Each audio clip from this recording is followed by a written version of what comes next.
Degree வந்து already கரஸில் போட்டிருந்தேன். Special class வந்து ஒரு 20-25 கிளாஸ் மட்டும் வச்சுருந்தாங்க. இன்றைக்கி தான் வந்து அதோட கடைசி கிளாஸு. கடைசி ஸ்கூல் டேஸ்லாம் வந்து அழுதுருக்கோம், ஃபீலிங்காக இருக்கும். ஆனால் காலேஜ் அப்படின்றப்ப அதுவும் டிஸ்டன்ஸ் எஜுகேஷன் தான், அதனால் ஒன்றும் அவ்வளோ ஃபீலிங்காக இல்லை. எனக்கு எப்போ முடியும் என் பையன் கூட இருக்கணும், என் பையனை பார்த்துக்கணுன்னு தான் இருந்துச்சு.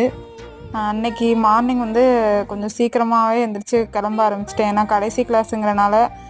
லன்ச் பாக்ஸ்னாலே காலங்காலமாக நம்ம செய்கிறது லெமன் சாதமும் பொட்டேட்டோ ஃப்ரையும் தான். அதுதான் அன்றைக்கி நான் எடுத்துகிட்டு போனேன்.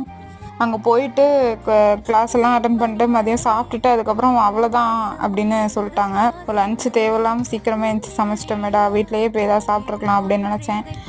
அப்புறம் மதியம் வந்து நல்லா தூங்கி எழுந்திரிச்சிட்டோம் நானும் பையனும்.